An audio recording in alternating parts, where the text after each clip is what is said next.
Assalamualaikum warahmatullahi wabarakatuh. Alhamdulillah, Allahumma sholli ala sayyidina Muhammad. Kembali kepada kami di Saung Literasi, di mana Saung Literasi ini, kita di podcast Saung Literasi ini menghadirkan narasumber-narasumber yang kredibel, dan di sini di Saung Literasi ini bertempat di Saung Sae. Di Saung Sae bertempat di kawasan Pondok Pesantren Al-Munawwaroh Kupu Dukuturi Tegal. Masih berada di kawasan Pondok Pesantren Al-Munawwaroh Kupu Dukuturi Tegal. Pondok Pesantren Al-Munawwaroh Dukuturi Tegal ini perlu diketahui juga adalah sebuah pondok pesantren yang menaungi beberapa lembaga-lembaga, di antaranya yaitu ada lembaga RA, kemudian MI Al-Munawwaroh, MTS Al-Munawwaroh, kemudian SMK Nasional dan Pondok Pesantren Al-Munawwaroh. Nah, kemudian sekalian, bagi mungkin teman-teman atau yang melihat podcast ini, ketika ada adik-adiknya atau mungkin saudaranya atau mungkin sanak familinya ingin memondokkan atau ingin belajar di sini tersedia tadi ada RA, SD, kemudian MI, SD atau MI ya, setingkat SD, kemudian ada MTS dan SMK Nasional, insya Allah dibimbing oleh guru-guru yang berkompeten. Kembali di Saung Literasi ini kita kedatangan narasumber yang alhamdulillah jauh-jauh dari Kota Tegal, Margadana, Mas Hendri Listian. Selamat malam Mas, sugeng dalu. Mas Hendri Listian ini perlu diperkenalkan dahulu. Beliau ini Mas Hendri Listiantoro, kalau saya menyebutnya itu mungkin ulama abad 15 nih Mas. Ulama abad 15 karena beliau suka dengan naskah-naskah kuno. Nah, seorang filolog pegiat naskah-naskah kuno ya. Beliau backgroundnya itu adalah Mas Hendri Listiantoro merupakan alumni dari UIN Sunan Gunung Jati Bandung, ya Mas ya? UIN Sunan Gunung Jati. Kemudian beliau juga pernah nyantri di Pondok Pesantren Suryalaya Tasikmalaya. Abah Anom berarti Mas ya? Iya, betul. Abah Anom. Kemudian beliau pernah menjabat menjadi Wakil Ketua Matan Jatman PCNU Kota Tegal. Kemudian Ketua Lakposdam NU Kota Tegal, dan beliau sekarang menjabat sebagai Wakil Ketua PCNU Kota Tegal. Beliau juga founder dari Lingkar Aksara Margadana. Nah, sebuah tempat yang menurut saya asik karena saya juga sering ke situ. Ya, menurut saya asik untuk menambah literasi kita, ya, yaitu di founder di Lingkar Aksara Margadana. Mas Hendri Listiantoro ini, ya, beliau pegiat naskah kuno. Saya sebenarnya ingin mengulik Mas, panjenengan itu kan naskah kuno, itu apakah background jenengan di UIN ini termasuk dari naskah kuno? Ada yang berhubungan dengan itu? Jadi kalau ngobrol soal background pendidikan ya, itu nggak ada malahan. Oh, nggak ada. Saya dari Fakultas Komunikasi. Oh, Fakultas Komunikasi. Iya, jadi lompat dari pondok ke jurusan umum. Cuma memang dekat dengan literasi itu, khususnya naskah kuno itu memang dimulai dari buku awalnya.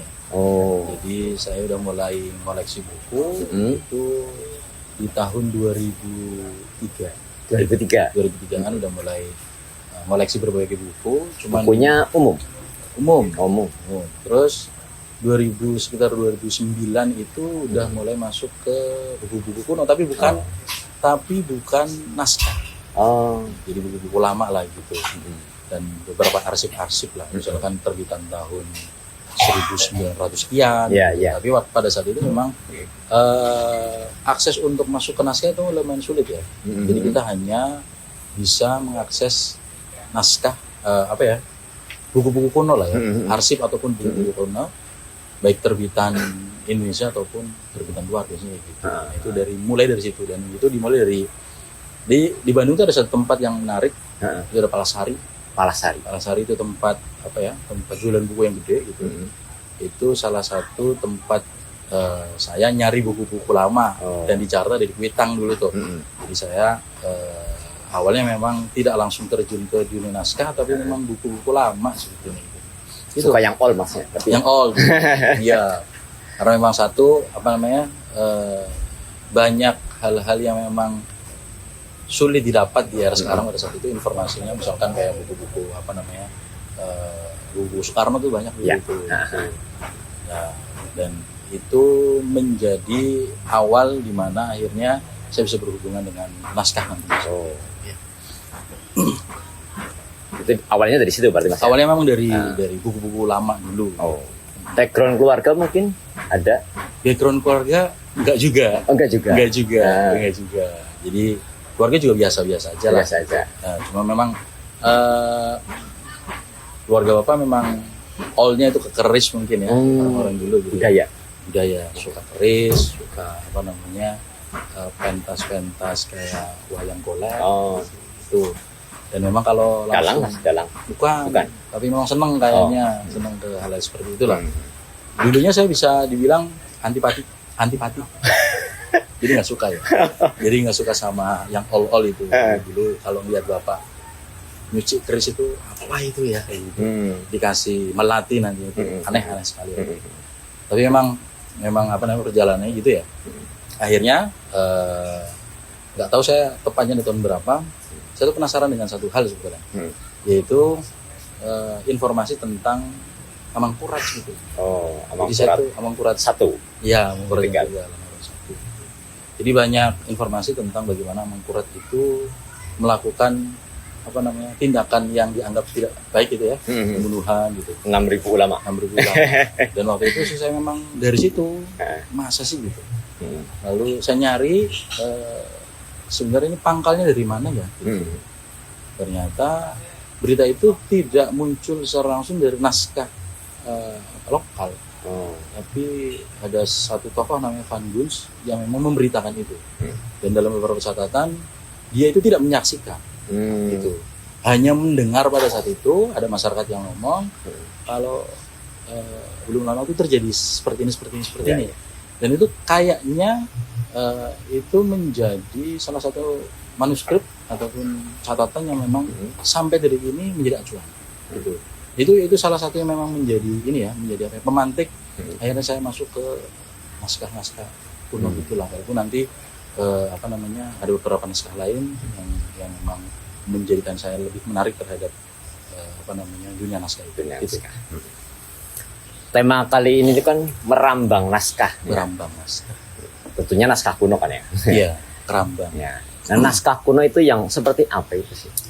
Dinamakan naskah kuno. Oke, jadi bentuk literasi yang memang ditulis dengan menggunakan tangan. Dan kalau dilihat umurnya lebih dari 50 tahun. Setengah abad ya? Setengah abad kan gitu. Dan itu ditulis tangan, tidak dalam bentuk ketikan. Biasanya kalau di ketikan itu ataupun ketik lah ya, gitu. Itu kategorinya masuknya ke arsip biasanya. Menjadi arsip ya, bukan naskah kuno. Iya. Itu biasanya kategorisasinya seperti itu. Gitu. Naskah kuno itu berarti setengah abad baru dikatakan naskah kuno. Ya, masuk menjadi naskah. Nah, kalau jenengan sendiri fokusnya seluruh Indonesia atau khusus Jawa Tengah atau khusus Tegal? Kalau kita memang kebetulan di Tegal tuh akhirnya kita ditemukan dengan beberapa orang yang memang mereka juga giat di kegiatan penaskahan gitu. Ada Ranu, ada Lia Rasara, ada teman-teman yang lain yang memang bergerak tidak atas nama organisasi ataupun kelompok tapi personal gitu. Akhirnya kita bikin penaskah 3 daerah. Jadi Brebes, Tegal, dan Kabupaten Tegal gitu. Kita gabung jadi satu. P3D. Nah, akhirnya kami itu saling silang satu sama lain. Kadang misalkan kita ngaji bareng untuk naskah Aceh, itu lebih spesifik ke Mas Aldo.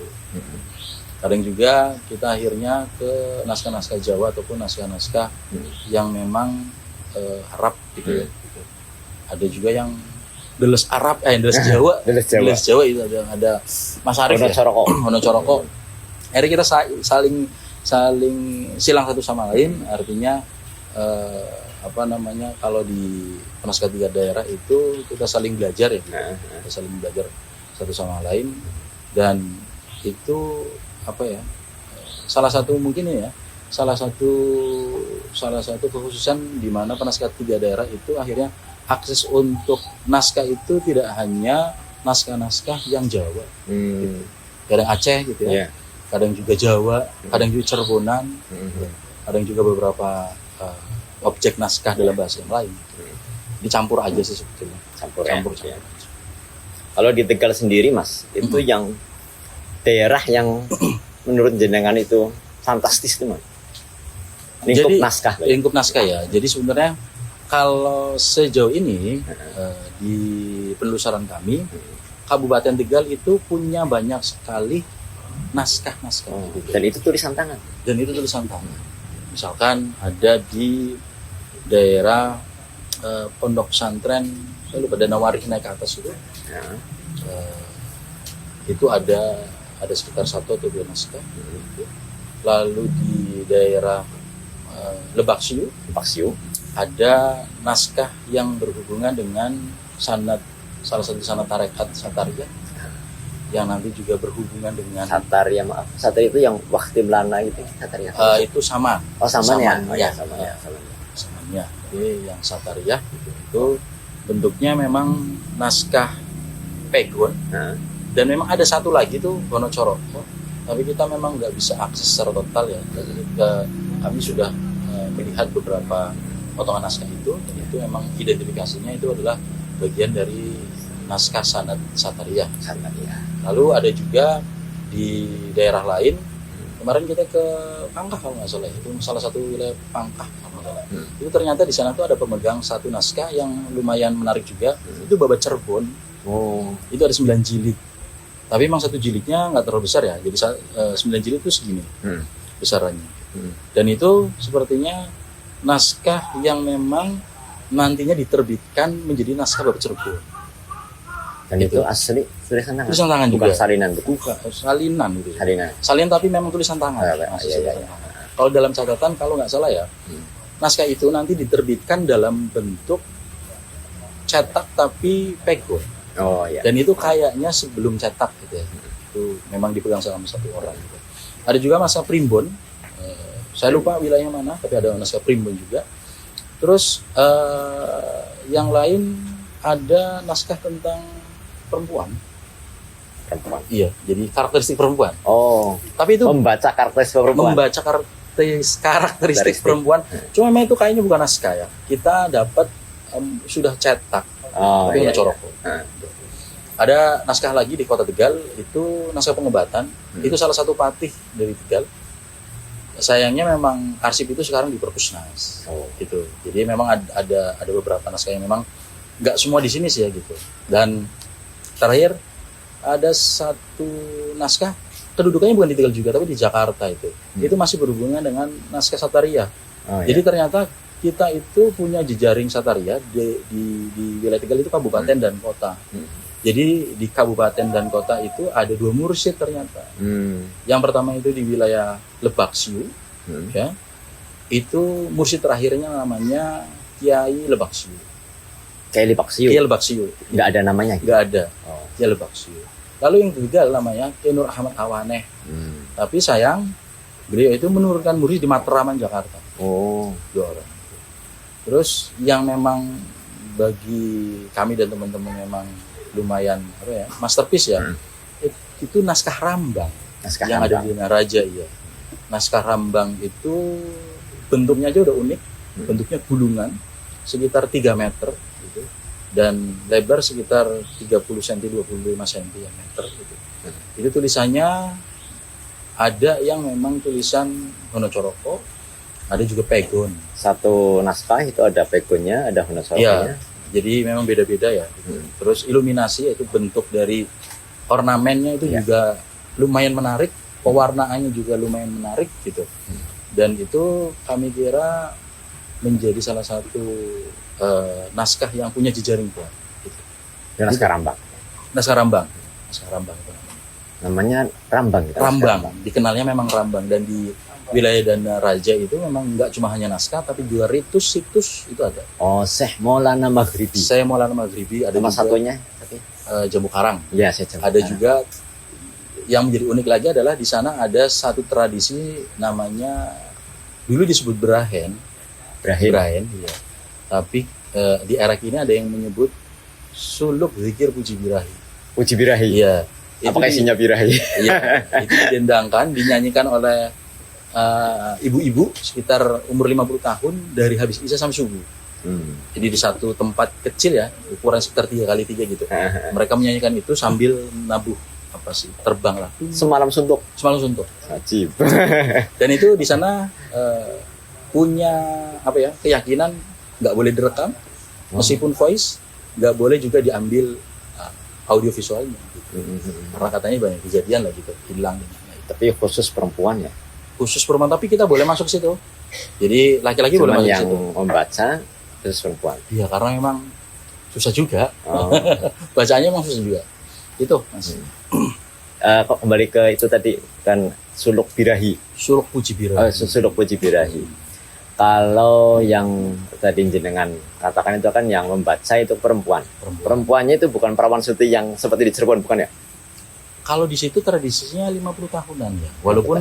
Walaupun kalau sekarang saya lihat ada orang-orang yang lebih muda. Mungkin regenerasinya ya, karena mereka merasa bahwa Brahin atau suluk puji birahi itu regenerasinya mulai berkurang kayaknya.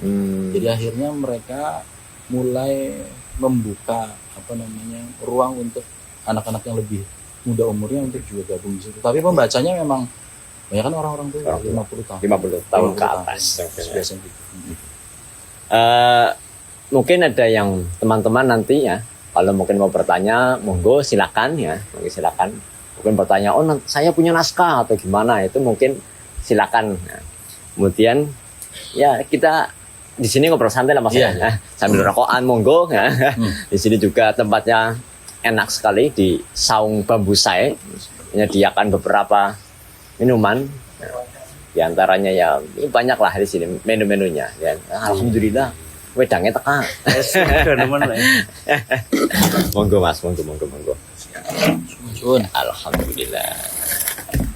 Ini apa nih? Oh, wedang jahe. Wedang jahe. Ini mungkin masterpiece-nya saung bambu saya, Mas.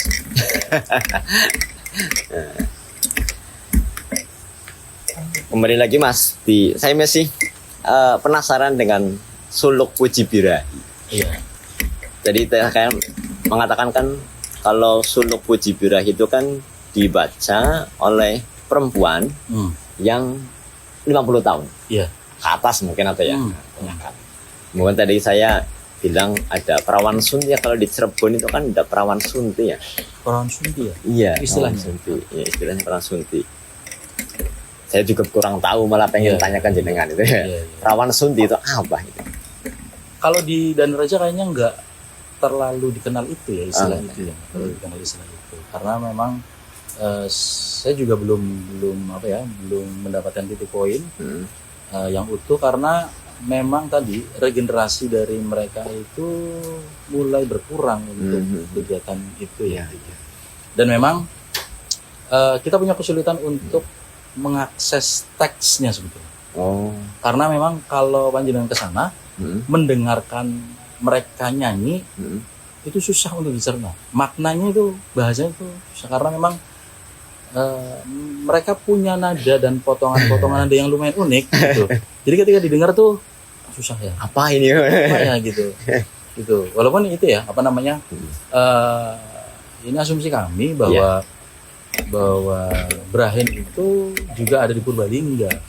Gitu. Karena memang kita melihat suluk puji birahi atau Brahin itu tidak lepas dari konteks kesejarahan Jambu Karang dan Maulana Maghribi.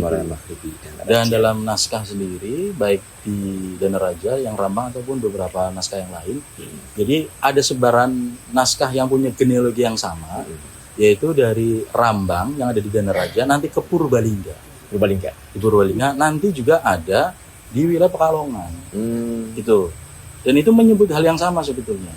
Jadi rubiah gitu Ya. namanya kan, rubiah gitu. Dan kami punya asumsi bahwa ini adalah genealogi keluarga dan juga ajaran gitu. Jadi tidak akan lepas dari konteks kedaerahan dan penyebaran ajaran-ajaran itu. Di Tegal itu selain di Danaraja itu ada di Bogares. Syekh Magdum Torres. Selawi ya, Bogares. Wilayah Bogares berarti. Itu ada Syekh Magdum Torres. Syekh Magdum Torres juga di dalam beberapa catatan baik di naskah ataupun di arsip Belanda disebutkan Syekh Magdum Torres. Gitu. Itu nanti berhubungan dengan Cahyana ya, Purbalingga itulah. Isi naskahnya. Kalau dalam di Rambang ya, di Rambang ya. Jadi ini tuh kami sebetulnya sedang ingin melakukan proses transliterasi dan penerjemahan secara utuh gitu. Karena memang sampai detik ini belum pernah dilakukan penerjemahan secara utuh begitu. Nah, walaupun ada beberapa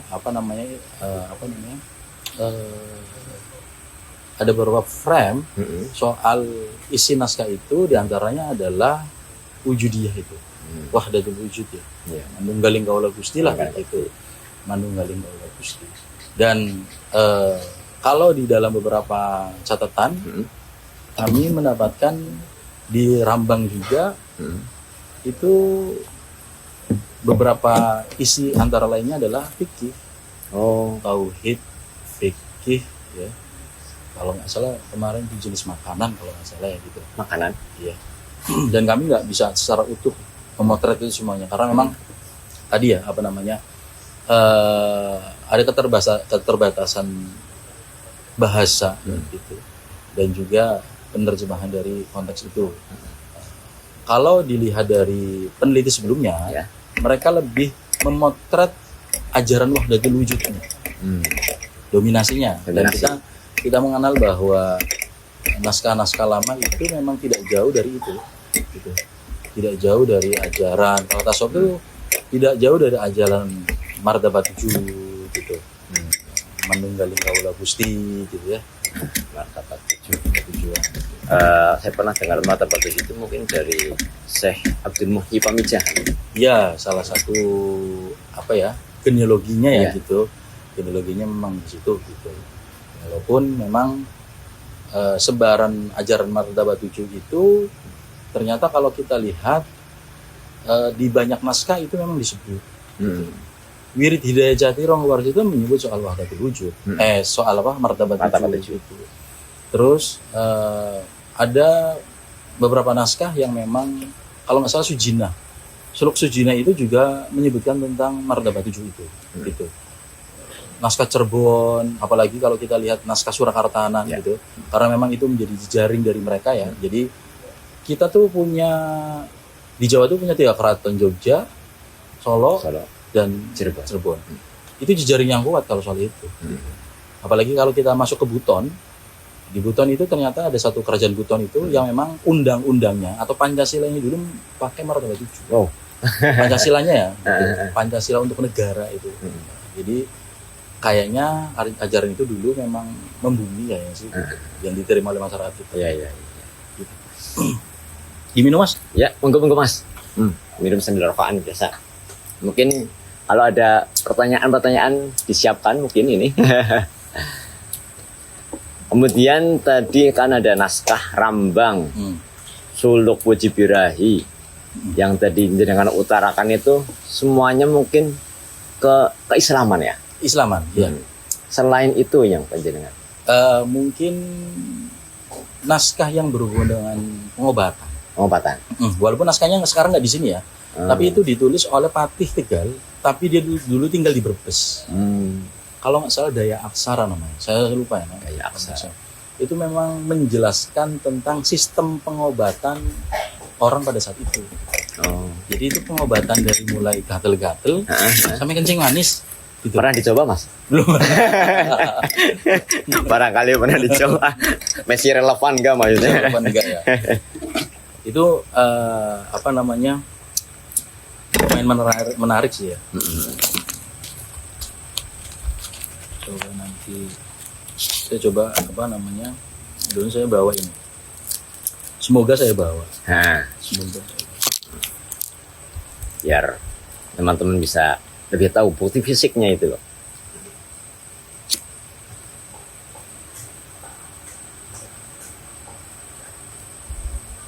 Ini saya ini ya, bacakan bacakan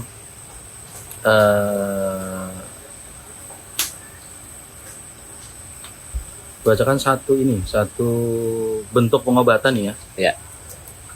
Jampi wudun. Wudun Berarti apa? bisul. Jampi wudun. Godhong sangkoba kapipis kang lembat lajeng kamomokna ing wudun. Menami wudun ingkang atos amargi kami kakon punapa dene wudun semat supados enggal mecah. Kamomoka ing woh timun ingkang kapipis. Ini salah satu apa istilahnya ya, mungkin resep lah ya, resep obat bisul.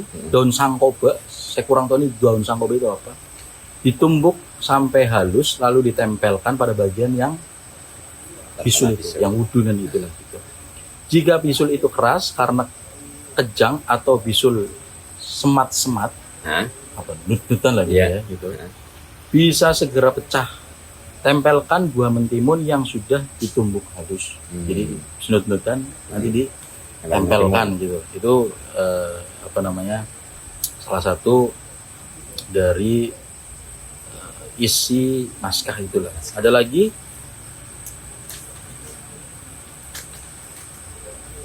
jampi sakit sirah sebab saking benter.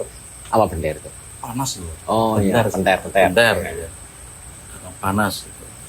Godhog sangkoba kapipis ingkang halus lajeng kapipisaken ingkang sakit utawi sirahipun kabebeda ing kacu ingkang dipun kaloma ing werak kacombaran toya. Itu sakit kepala akibat panas ya. Daun sangkoba ditumbuk sampai halus lalu ditempel pada bagian yang terasa sakit, atau kepala ditutup dengan sapu tangan yang sebelumnya dibasahi cuka yang dicampur air. Itu ini lumayan banyak ya naskah Daya Sarana, namanya naskah Daya Sarana. Iki lumayan berisi pengobatan yang jumlahnya lumayan banyak sekali ini Daya Sarana itu. Dan sayangnya model pengobatan seperti ini gitu yang tradisional itu malahan tidak berkembang di orang-orang kita gitu. Jadi kita ini kan semacam herbal sebenarnya. Herbal, tapi kita terputus karena konteks keilmuan ini tuh memang tidak bisa diakses orang banyak gitu. Dan naskah ini juga posisinya sekarang nggak dipegang sama orang Tegal, walaupun alhamdulillah ya bisa disimpan di sana lah gitu. Perpusnas ya. Perpusnas. Itu yang berbeda dari naskah yang di Tegal. Memang ada naskah yang lain, kami memang tidak menemukan naskah, tapi memang kita menemukan arsipnya gitu. Misalkan kayak Nazom Sholat Jamaah, ini penulisnya adalah Kiai Haji Mukhlas Panggung. Nazom Kitab Sholat Berjamaah gitu. Nerangkan agungnya sholat jamaah. Nah, kita hanya mendapatkan arsipnya gitu. Sayangnya manuskrip penulisannya itu memang kita tidak temukan. Gitu. Kayak tadi yang perempuan ada Darmo Sabdo. Itu ditulis oleh orang ujung Rusi gitu. Itu ya tadi karakteristik perempuan lah gitu. Karakteristik perempuan. Oh iya, satu lagi. Saya lupa. Mungkin kamu sudah pernah lihat ya di Lingkar Aksara. Jadi di Kota Tegal itu kami sempat mendapatkan satu naskah Amir Hamzah. Menak Amir Hamzah itu ya lumayan tebel ya. Ya mungkin ratusan, dan itu kalau Menak Amir Hamzah sendiri kalau secara utuh hampir tebalnya 30 cm ya. Memang tebel ya. Sekarang di Inggris.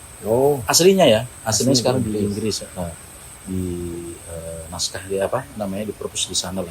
Nah di Tegal itu memang kami memperoleh dari satu keluarga itu potongan naskah Amir Hamzah walaupun tidak terlalu tebal, ini sekitar berapa senti lah mungkin seginian gitu.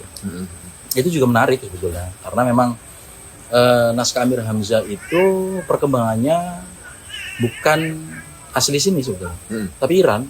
Oh Iran. Dari Iran itu, dari Iran, dari Parsi, lalu berkembang nanti ada di Aceh masuk ke wilayah ini, wilayah Jawa gitu.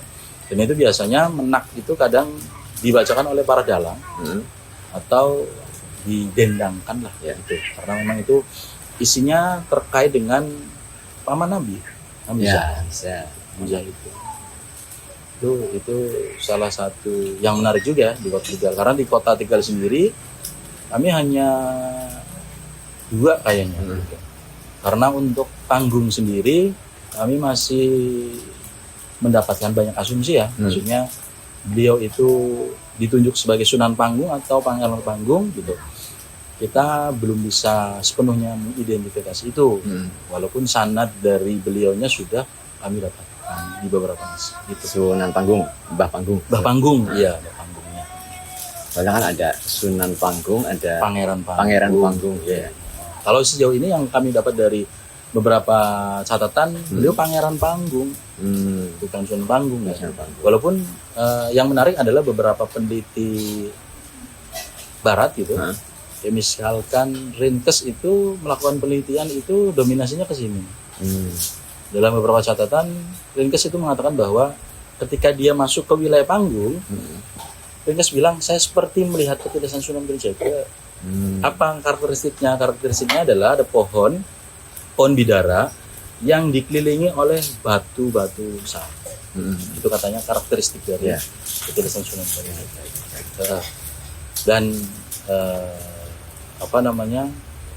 autentifikasi dari kalau menyambung ke nisan mungkin ya. Nisan masih utuh, jiranya masih utuh gitu. Ceritanya asli tipologi lama itu ya. Tipologi lama. Ceritanya ada gitu ya. Terus naskah saya akhirnya mendapatkan 3 naskah ya. 3 catatan tentang sanadnya beliau dan semuanya sama. Memang tidak menunjuk ke Sunan Panggung, tapi memang tadi orang-orang luar sepertinya menunjuk ke Tegal ini. Makanya kita bingung itu. Itu berarti yang mempunyai 2 anjing gitu ya? Iya benar. Yang dibakar. Iman. Apa itu yang beliau tulis itu? Malang Sumirang. Serat Malang Sumirang. Kalau ternyata Masya Allah Mas ya. Masya Allah. Dari Danaraja, Ujung Rusi, terus apa lagi tadi daerah-daerah ya? Depaksiu. Terus Pangka. Panggung. Ternyata Tegal itu luar biasa. Saya masih penasaran ini Mas. Biasanya kan kalau panjenengan itu kan bergulat di naskah itu ya. Ada pengalaman mistik nggak Mas? Mungkin ada. Pengalaman mistik ya? Iya. Ada sih. Ada. Tetap ada. Kalau pengalaman mistik teman-teman kayaknya udah ngerasain. Jadi kita tuh memang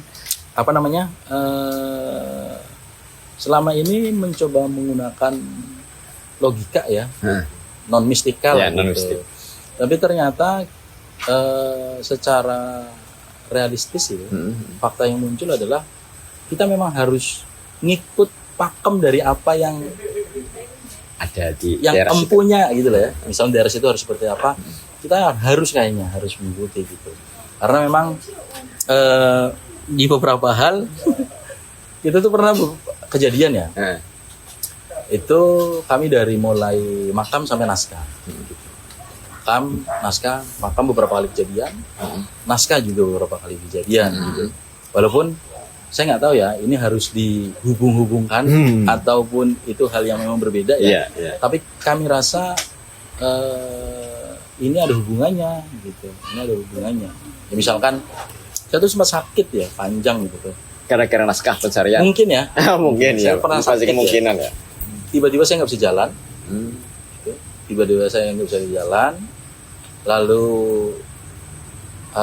saya harus melakukan pengobatan selama 2 bulan di rumah sakit juga saya.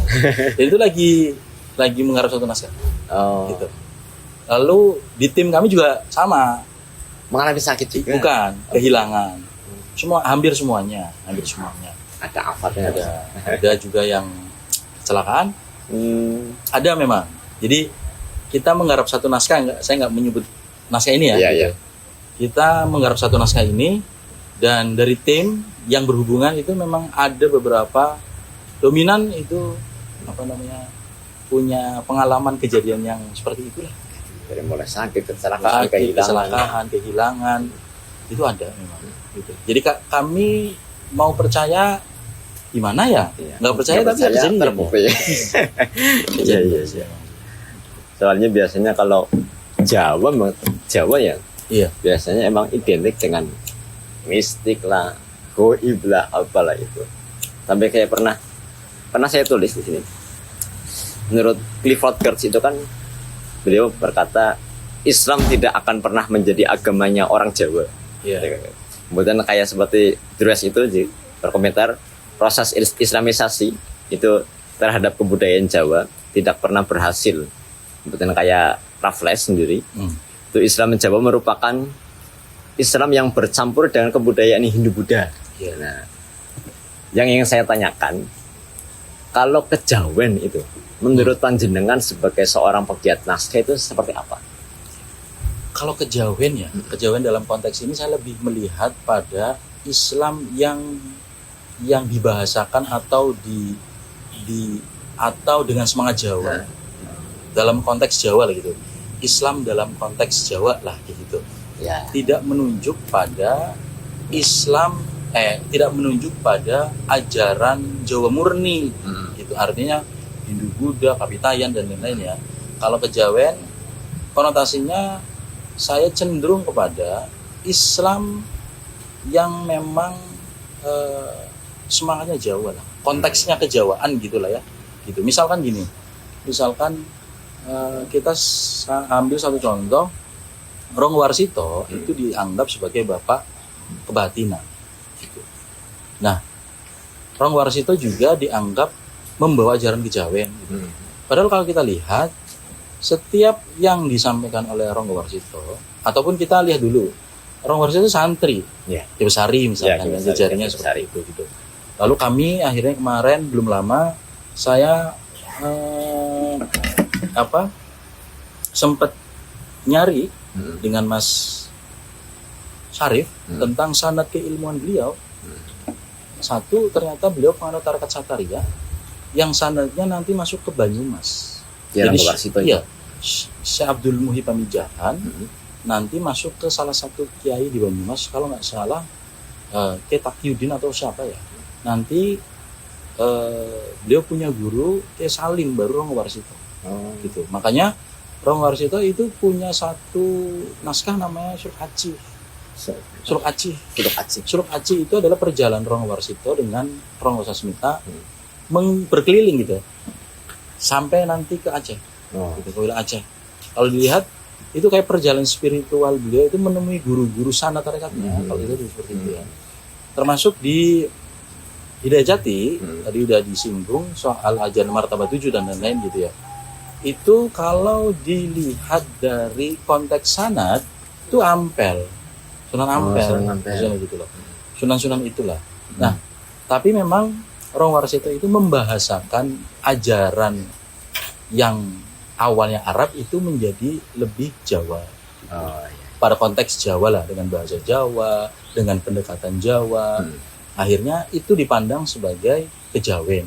Padahal kalau dibaca, yaitu kayak Tuhfatul Mursalah, gitu. Kayak Tuhfatul Mursalah, kayak Martabat 7, kayak gitu. Dan itu sama aja sebetulnya, hanya teksnya atau bahasanya bahasa Jawa, gitu. Jadi saya lebih melihat itu sih, lebih melihat kejawen itu Islam dengan semangat dan dengan konteks kejawaan. Bukan ini ya, bukan Islam yang masa lalu gitu, bukan ajarannya masa lalu gitu, bukan Jawa masa lalu gitu, Hindu, Buddha atau apa gitu. Termasuk juga mungkin, pasti Ronggo itu bahasa. Termasuk mungkin apa ya, kalau teman-teman mungkin sesuai pikiran saya mungkin, termasuk petungan. Iya. Kemudian apalagi itu kan hal-hal ritual Jawa itu mungkin bersumber dari Islam juga mungkin ya. Falak itu ya. Iya, Ilmu falak ya. Ya kita punya Jawa sendiri, Jawa sendiri secara perhitungan memang kita punya ya. Bali itu beredar ya. Khususnya memang di wilayah Bali memang kayak semacam falak itu memang ada lah gitu. Tapi belakangan kita juga akhirnya menerima pola perhitungan dari Arab Ya. gitu. Kadang kita lihat ya di beberapa teks naskah masih abjadun, gitu. Ada juga lah itu. Ada juga yang memang nanti aboge, Oke, ya. abogean dari Banyumas dan aboge ada dari Cirebon gitu. Dan itu karakteristik Cirebon Mataraman, artinya Cirebon itu punya pola yang sedikit berbeda dengan Mataraman itu. Gitu. Dan itu ya Islam juga, ada juga yang memang bercampur gitu. Dan itu kalau kalau bagi kami itu salah satu bentuk ikhtiar, Mas. Jadi kalau Islam secara konteks ritual itu ya sholat istikharah. Tapi kalau dalam kacamata kebudayaan itu bentuk istikharah lah. Suara perhitungan itulah, karena itu statistik ya. Jadi kalau modern itu statistik gitu ya. Pendekatannya statistik gitu. Ya. Jadi mungkin barangkali teman-teman mungkin wah petungan Jawa ke mungkin jangan diambil bahwa Jawa bukan Islam. Enggak juga kan ya. Enggak juga. Karena Islam Jawa ya emang seperti ini. Itu adalah Islam Jawa. Kalau mungkin jenengan kesibukan yang terakhir proyeknya ini yang ini kesibukan terakhir naskah ini. Naskah itu kemarin kita memang mau rambang tapi mungkin tahun depan ya, nunggu lagi karena memang kemarin rencananya kita mau melakukan transliterasi bersama tim transliterasi dan penerjemahan itu gitu. Palingan ini ya ngaji kawruh jiwa yang Syara Mentaram. Dan itu sudah digandeng Dinas Kebudayaan Tegal ya? Kabupaten. Mestinya iya Kabupaten Tegal yang karena mungkin nanti bisa masuk ke kurikulum sekolah. Mungkin. Karena memang Gen Z atau sekarang ini itu kan menganggap bahwa wah kuno, nggak relevan, nggak relevan untuk sekarang. Ya kan nggak juga. Ternyata ketika seseorang mempelajari Jawa juga ternyata Jawa ternyata lebih hebat. Lebih relevan. Menurut saya lebih relevan, lebih hebat daripada yang lain-lain mungkin. Itu asumsi saya itu seperti itu. Ada pertanyaan mungkin yang lain teman-teman nanti kalau ada pertanyaan mungkin bisa diobrolkan saja, cuman tidak masuk frame ya nanti. Hanya suara mungkin ya, hanya suara kalau saja. Naskah zaman dulu itu kan itu eranya tahun berapa? Eranya tahun berapa rata-rata? Yang di Tegal atau umum? Tegal. Yang di Tegal itu 1700-an. 1700-an. Dia identifikasinya bisa dari bentuk tulisan ataupun jenis kertas. Gitu. Jadi karakteristik tulisan. Jadi pegon sekarang juga punya pakem. Sekarang ya. Tapi pegon di masa lalu itu memang pakemnya kayaknya nggak ada. Jadi kita kadang kesulitan untuk memahami pakem dari satu naskah ke naskah lain itu kadang beda.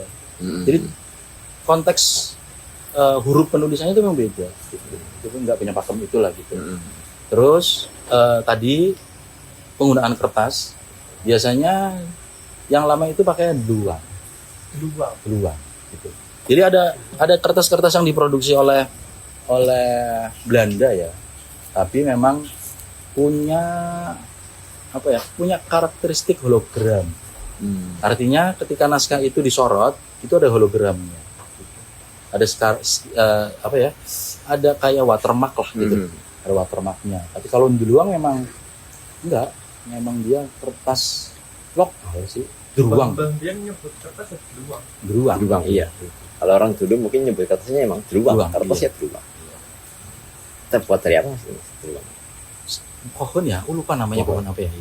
Pohon kayak apa ya? Ayo. Enggak saya itu lontar mungkin apa ya? Bukan. Kalau lontar itu Lontar beda lagi. Jadi kita tuh punya beberapa tradisi penulis, media petulis ya. Itu memang diantaranya adalah lontar, satu daun lontar itu yang memang dikikir gitu loh. Jadi tradisi Bali masih ada ya. Jadi kayak sampai sekarang Mas. masih ada kalau di Bali di ini ya dikembangkan ya. Malah kayak ada semacam komunitas yang memang mendatangkan turis atau turis datang ke situ berlatih untuk itu. Itu salah satu kertas lontar itu. Iya, nulis di kertas lontar lah gitu. iya. Itu salah satu naskah yang lumayan tua. Kalau dalam konteks Islam itu ada satu naskah yang menceritakan tentang, jadi plotnya ya, plotnya itu bercerita tentang ini persidangan. Mungkin persidangan Siti Jenar gitu. Kalau di situ persidangan wali lah gitu. Itu keropak, namanya keropak Ferrara gitu. Posisinya sekarang di Italia. Itu Drevas kalau nggak salah ya. Yang itu juga Drevas. Itu salah satu yang memang tua juga. Ada Merapi Merbabu juga, tua juga. Itu. Kalau di Tegal kita baru itu mungkin Rambang dan Menak Amir Hamzah yang lumayan tua. Gitu. Dan terbuat dari kertas daluang itu tadi. Beluang, iya itu juga masih kertas. Menak Amir Hamzah juga. Menak Amir Hamzah enggak ya itu harus. Tapi di penulisannya ya, kita lihat di penulisannya memang bahasa dan penulisannya. Jadi ada beberapa bahasa yang cenderung ke bahasa Jawa, tapi bukan Jawa Kromo Inggil, tapi kayak sedikit ke Kawi gitu kan. Jadi bahasa pertengahan Kawi ya, tapi ada bahasa yang halus gitu ya gitu. Ada beberapa teks naskah yang memang bentuknya seperti itu gitu. Jenengan punya berapa banyak koleksi Mas di rumah? Di rumah ada berapa ya? Masih ya? Banyak Mas. Ada nggak terlalu banyak sih. Kalau naskah nggak terlalu banyak. Kalau arsip cetak yang memang Wonocoroko lumayan banyak, mungkin lebih dari 20 mungkin ya. 20. Iya. Dan itu nggak menyalahi aturan kan? Enggak Kan? Nggak harus ditaruh di perpusnas atau enggak sih. Walaupun ya memang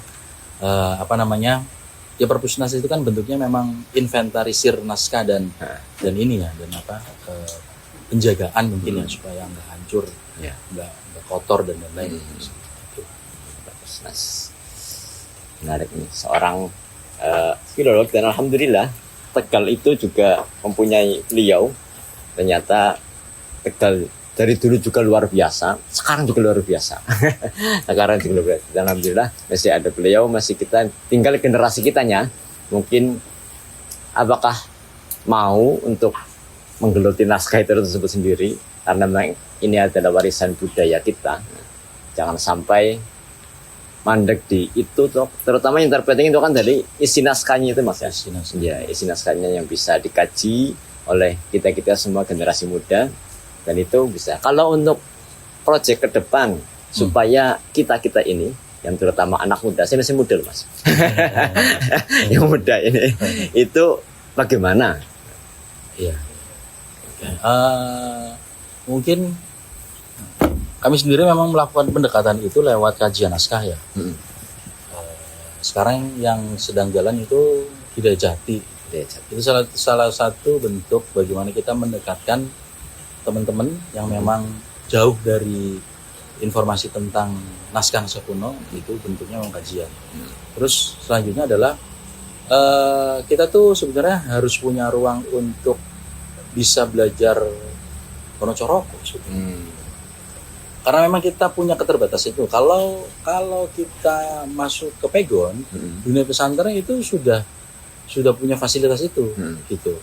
Tapi kalau untuk Wonocoroko, kita itu orang Jawa tapi nggak bisa. Maka saran kami sih sebetulnya mulai sedikit demi sedikit belajar Wonocoroko itu, gitu. Karena memang banyak informasi penting di serat-serat yang memang ditulis dengan huruf Wonocoroko itu, gitu. Apakah itu konteksnya nanti keislaman, ya, atau tadi yang disebut kejawen itu, ataukah ilmu-ilmu yang lain, gitu. Jadi kita tuh nggak bisa mengakses ilmu-ilmu pada masa lalu karena kita dipaksa dipotong gitu. Dipaksa dipotong. Dipaksa dipotong untuk tidak mempelajari itu. Gitu. Jadi bangsa persatuan bahasa Indonesia itu menarik, tapi akhirnya kita meninggalkan Wonocorok itu. Gitu. Lokalnya itu. Gitu. Lalu ini apa namanya? Kalau pada konteks Tegal itu meskipun ini sedikit berbeda ya, tapi pada konteks Tegal adalah khususnya pada konteks bahasa, kita harus senang dengan bahasa Tegal itu sendiri. Gitu. Saya sering kali ngomong sama teman-teman, kalau bahasa Tegal itu sebetulnya jauh lebih tua daripada bahasa Jawa yang kita kenal, yang kromo gitu. Bahasa Ngapak itu jauh lebih tua gitu ya. Dan itu egaliter, artinya tidak ada kasteisasi terhadap apapun ya gitu ya. Dan itu cerminan dari orang-orang di bawah Ki Gunung Slamet gitu. Nah, selain ini harusnya memang pemerintah juga andil, Mas. Iya. Gitu.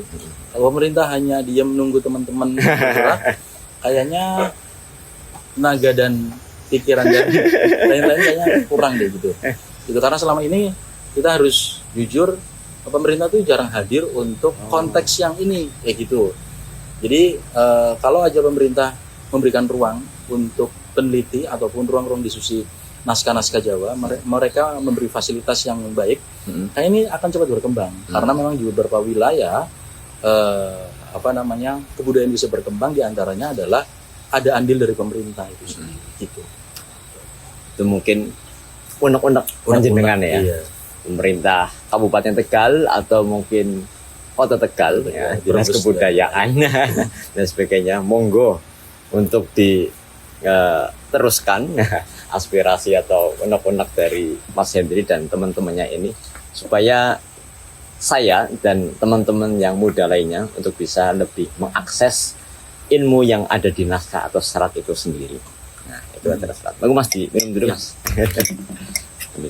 Mungkin ada lagi teman-teman yang ingin bertanya, atau mungkin di daerah saya ada ulama ini, di naskah apakah pernah menemukan itu? Boleh seperti itu. Di Kupu sendiri kayak di Kupu atau di mana ada ulama ini loh, mbah ini loh mbah ini, mungkin boleh dengan tanyakan, monggo. Ada yang mau tanya? Apanya? Mbah Giri, Mbah Giri Kan Jiren. bagi masyarakat Jiren itu, Jiren ya terutama Jiren Kalisayam ya, itu hampir kebanyakan masyarakat itu nggak tahu Mbah Giri itu siapa. Iya. Sedangkan di situ ada makam Mbah Giri.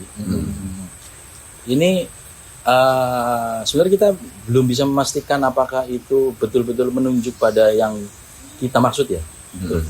Jadi teman-teman ketemu dengan salah satu orang di wilayah Lubaksiu gitu, yang memang tadi masih ada satu makam yang memang diakui sebagai makam Kiai Lubaksiu, Mursyid Sataria itu. Yang tadi ceritakan ya. Dan yang ngopeni makam itu adalah orang-orang yang belajar keilmuan Ronggo Warsito. Misalnya Ronggo Warsito itu jarinya juga Sataria gitu.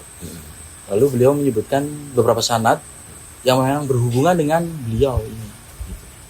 Jadi antara lain adalah Kiai Bagus Giren namanya. Kiai Bagus Giren. Makamnya ada. Disebutnya Kiai Bagus Giren, di Giren berarti ya gitu. Ya itu sayangnya beliau tidak menunjuk apakah ini Giri yang dimaksud adalah makam Giri itu sendiri atau seperti apa.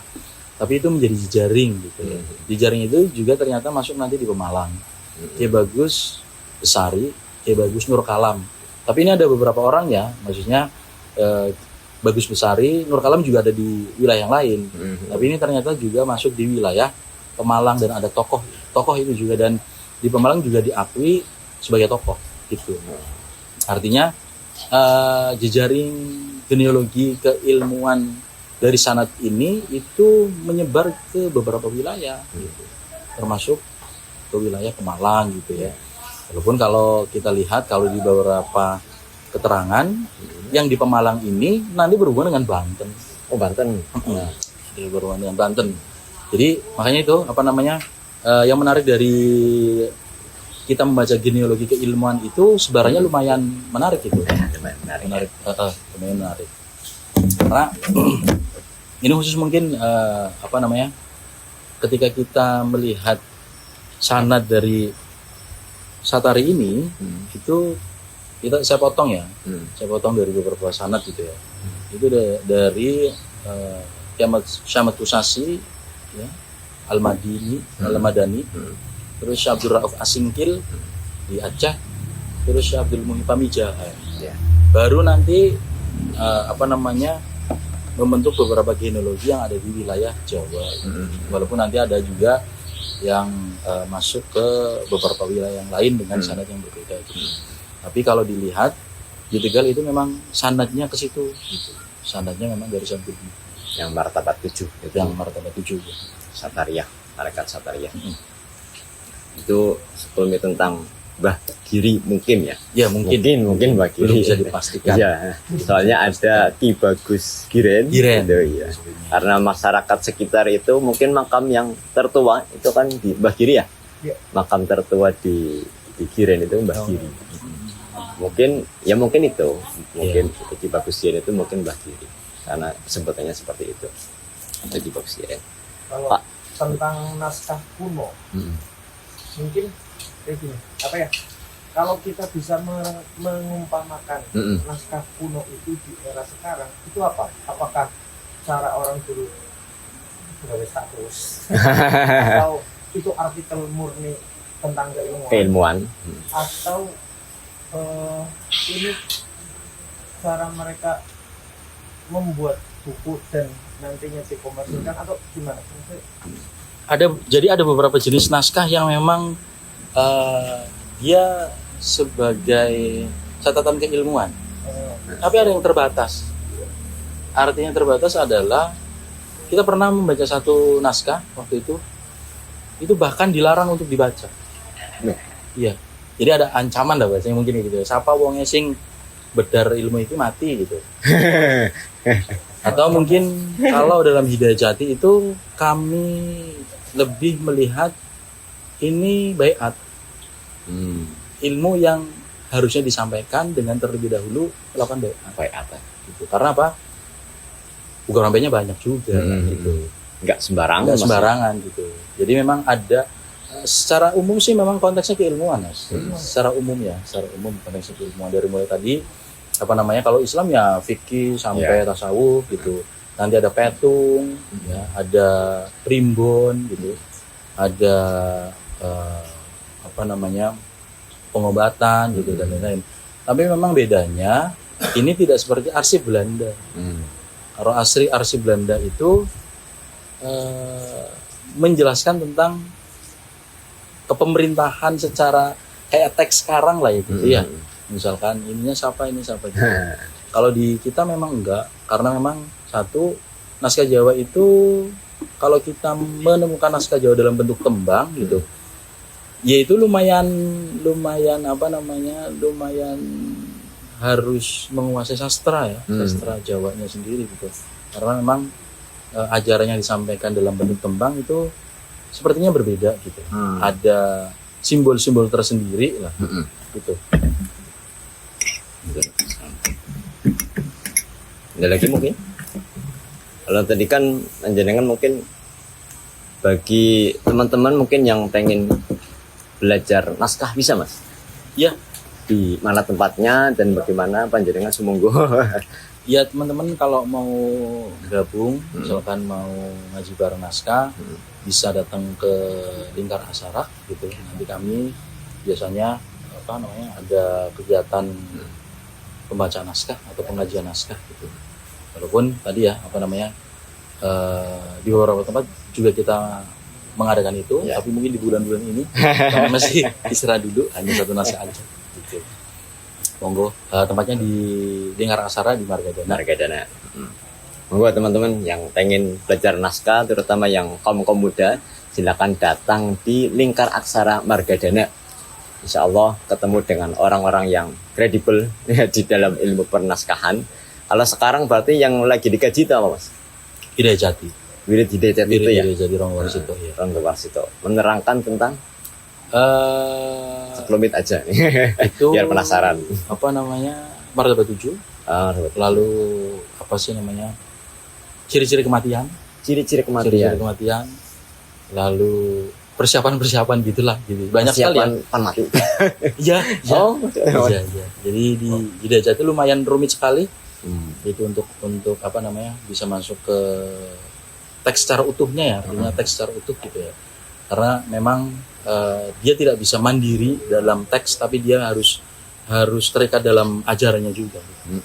Untuk kalau sekedar dibaca kayaknya kita hanya baru bisa mendapatkan kulitnya, sepertinya itu. Harus ada ritual mungkin paling yang tadi. Ya, Rampe dan jadi tadi sebagainya. apa namanya, salah satu kalau pakem yang ada di Hidayat Jati itu misalkan ya, duduknya itu harus di kain mori misalnya. Lawon. Duduknya di lawon. Iya, kain mori. masih pegang lawon. Lalu harus menggunakan pakaian yang seringkali digunakan dalam acara gerbek mulut. Apa itu? Dadanya tuh nggak pakai baju gitu ya. Topinya tuh topi yang itu peci itu, panjang itu. Terus ada maharnya. Maharnya seingat saya itu emas 32 gram atau 38 gram lah. Murni atau emas yang KW? Emas murni. Emas murni. Kali sekarang 2 juta misalkan ya. Udah segitu. Lumayan ya. Mas Ali. Isinya adanya emasnya emas Iya. orang. itu apa namanya, ritual awalnya lah gitu. Walaupun tadi ya kita mengkaji ini masih pada tahapan niat lah, niat untuk supaya ini bisa diakses oleh teman-teman sih gitu. Berarti ketika di lingkar aksara yang penjelasan tadi Wirid Hidayat Jati itu nggak mesti harus apa tadi lawan putih kemudian itu ya nggak mesti ya. Ininya kan tentang membaca keilmuan saja berarti kan. Kita niatkan untuk inilah, untuk sinau gitu. Soalnya barangkali teman-teman yang ini masnya nyemono kudu ana mahare. Kayaknya enggak Mas ya. Lumayan itu. Kalau yang emas kemudian ada yang apa ya tadi? Ke telinga bagian kiri ya. Iya betul. Kalau kenapa kok kiri nggak kanan? Itu apa namanya? Mungkin itu ini ya, apa? Rahasia orang-orang dulu menyampaikan pesan-pesan yang memang spesial. Oh, Gitu. Walaupun secara psikolog ketika saya baca memang telinga yang kiri kalau nggak salah, saya lupa telinga kiri atau kanan gitu ya, itu lebih kepada hal-hal yang otak kanan, bukan otak kiri gitu. Jadi berarti bisa dibuktikan secara sains. iya, saya sempat mencari kenapa sih harus otak kanan, telinga kanan dan telinga kiri. Itu berhubungan dengan konteks penerimaan otak kanan dan otak kiri. Saya ditanya lupa ya, tapi saya sempat mencari. Jadi mungkin kejawen juga bisa dibuktikan secara sains Mas ya. Iya banyak mungkin. Banyak Mas. Ya misalkan tradisi menggunakan sajen misalkan ya. Kita kan sering melihat sajen itu banyak ukur rampe, kembang apa-apa gitu. Kopi pahit, kopi manis. Kopi manis itu. Khususnya yang berhubungan dengan tumbuhan lah gitu. Kita membaca itu adalah konteks bagaimana orang terdahulu membuat parameter bagaimana kondisi alam. Gitu. Artinya, jadi bedanya gini ya. Bedanya hari ini ketika kita beli kembang 7 rupa, itu belinya di pasar, yang pasar itu juga beli di tempat yang lain. Jadi bukan asli produk situ. Ya. Gitu. Tapi orang dulu kayaknya Oleh-olakan ya.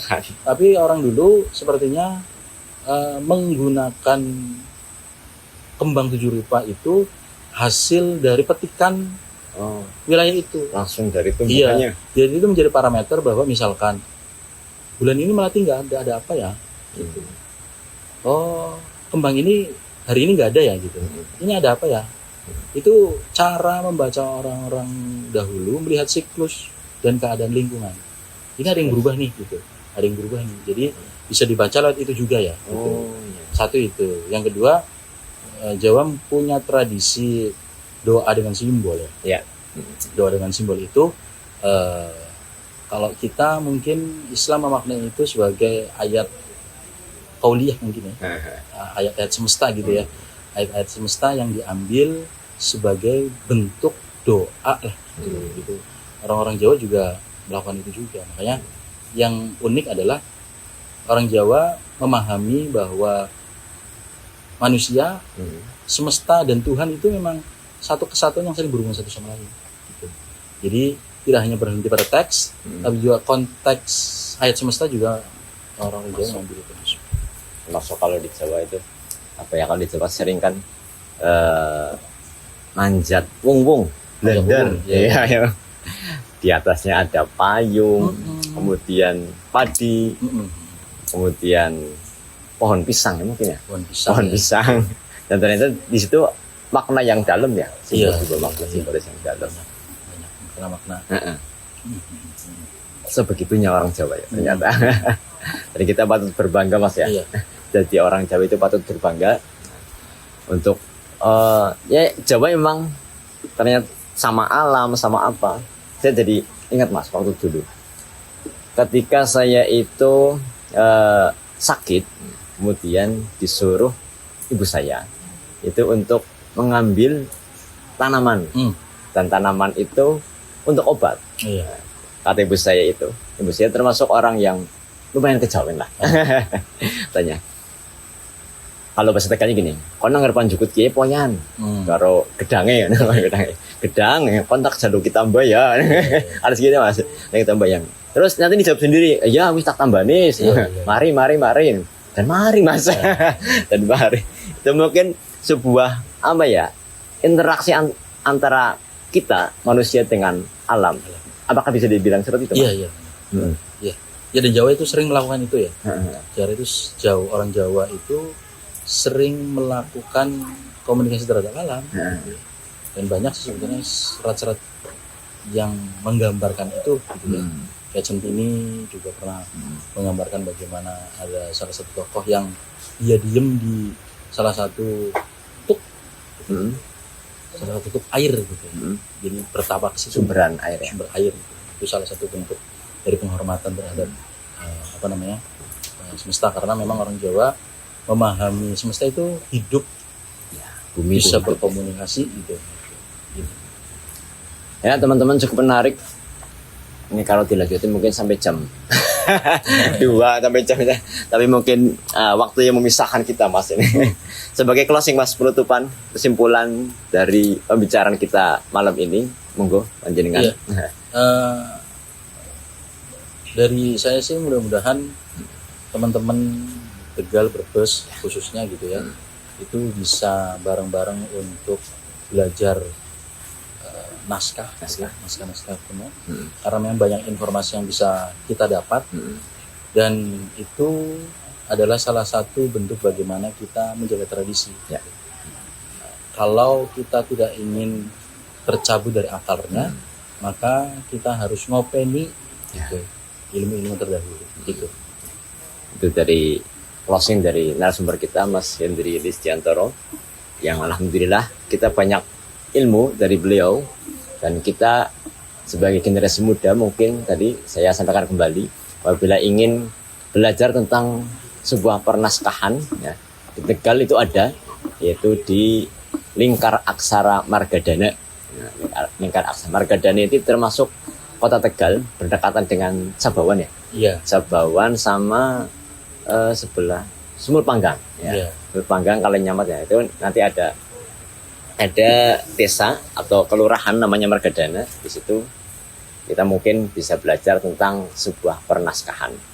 Baik teman-teman, alhamdulillah untuk malam ini sangat menarik sekali, malam perdana menarik sekali, dan kembali saya menginformasikan bahwa untuk pertemuan-pertemuan selanjutnya mungkin lebih saya dari penuturan beliau ya, tentang pernaskahan sejarah, mungkin lebih konteksnya lebih ke sejarah ya, mungkin ya lebih ke sejarah dulu ini, karena mungkin ternyata Jawa terutama di Tegal itu ternyata menyimpan rahasia yang masya Allah. Sebuah peradaban yang ya dibilang luar biasa lah, maju ya. Dan sayang sekali bagi generasi muda kita apabila tidak menggali peradaban di Tegal ini, dan kayak sebuah kepaten obor Mas ya. Iya. Wong Jawa ilang Jawa nih gitu kan. Jangan sampai kalau kata Soekarno itu jas merah, jangan sekali-kali melupakan sejarah gitu. Terima kasih untuk teman-teman, dan jangan lupa like, kemudian subscribe ya, di channel ini untuk lebih kita semangat kita. Jangan lupa untuk terima kasih Mas Hendri. Ya. Ya. Sekian dari kami semua. Wassalamualaikum warahmatullahi wabarakatuh. Waalaikumsalam.